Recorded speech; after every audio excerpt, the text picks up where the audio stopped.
Estamos aqui com a professora Rosiane Diniz, da Universidade Federal do Rio Grande do Norte. Ela vai contar um pouco para a gente a experiência da instituição dela com a implementação do OSCE. Fala aí para a gente. Boa tarde. Na UFMN, nós começamos a fazer avaliação utilizando o OSCE há coisa de 8 anos. Né? Nossa primeira experiência foi mesmo utilizando o OSCE para avaliação dos alunos no internato de clínica médica 1 e 2, então é 12º período do curso de medicina. De lá para cá, a gente tem conseguido envolver cada vez mais um número maior de docentes, né? Porque a primeira experiência ela é sempre mais árdua, uma vez que é uma estratégia desconhecida por muitos, né? Que necessitou naquele momento de trabalho muito focado de um número menor de pessoas interessadas em, de fato, implementar esse sistema de avaliação na universidade. Mas, assim, na tua opinião, são os pontos críticos, as maiores dificuldades para implementar o OSCE?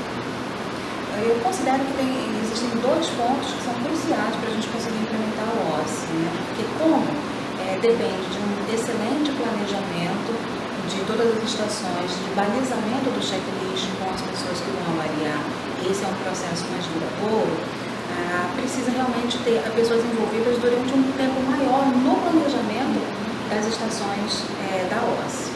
E outro ponto também que é bastante crítico é que no momento da aplicação você precisa de muitos atores envolvidos nesse processo. Então, não somente a equipe que planejou, que balizou todas as estações, mas também múltiplos avaliadores e múltiplos atores que precisam estar padronizados, né, para que a resposta seja exatamente a mesma para todos os estudantes.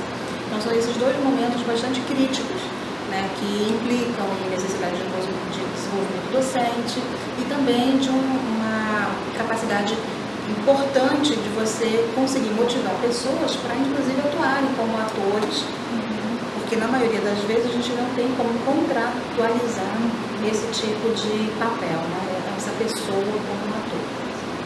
Então, por exemplo, na UFRN a gente tem feito uma parceria muito grande com os próprios estudantes do curso de medicina, que atuam como atores das estações no OSCE, né? E aí já tem uma série de outros pré-requisitos que a gente considera importante desse estudante como ator, como, por exemplo, ele tem muita proximidade com o aluno que vai ser avaliado, porque eventualmente você pode ter algum corporativismo, né, e algum viés ali durante a atuação desse estudante como ator, né?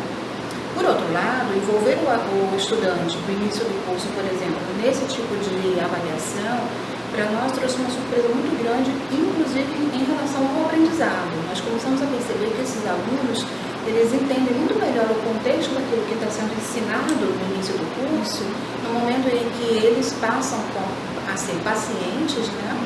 E se sentem de alguma forma desafiados ou desagradados com uma atuação do médico, nesse caso é o estudante do final do curso, naquele momento daquela estação. Então, na verdade, a gente considera que o aprendizado acaba sendo bilateral, né? Tanto para o aluno que é ator, quanto para o aluno que passa pelo processo avaliativo. Bacana.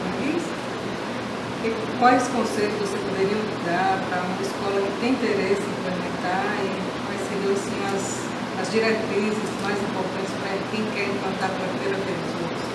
Bom, eu acho que, tendo em vista que ela é uma estratégia, no início, sobretudo, trabalhosa, no sentido de planejar perfeitamente, minuciosamente as estações que você vai rodar, ela precisa começar com as pessoas que estão mais motivadas, de fato, né? Esperar que as pessoas conheçam perfeitamente todo o processo para iniciar, não adianta, porque a gente não consegue conhecer profundamente esse processo avaliativo, a menos que a gente de fato inicie no processo. Então, o conselho que eu dou comece a fazer. Então, reúna poucas pessoas, ainda que sejam poucas pessoas, mas que estejam nessa mesma sintonia, 2, 3 pessoas. Lá nós começamos com 4 pessoas. E agora a gente conseguiu envolver um pouco mais de docentes nesse sentido, para pensar na estrutura, no planejamento que acontece o tempo inteiro, né? Toda semana nós temos reuniões que duram em média 2 horas semanais, para pensar nas estações que vão ser aplicadas a cada 7 semanas no internato, né? Então, começar assim, e depois você vai envolvendo as pessoas, os próprios estudantes, ou se na sua instituição você tem faculdade de artes, pode ser uma boa parceria você utilizar os alunos, né, das artes como atores também, e aí a gente vai vendo as possibilidades de vislumbrar a possibilidade dentro da sua própria realidade. Bom, muito obrigada por compartilhar com a gente a sua experiência, com certeza vai ser muito útil às instituições que precisam implementar esses trabalhos. Eu que agradeço a oportunidade de falar de um assunto tão importante e palpitante como sempre, a OSS.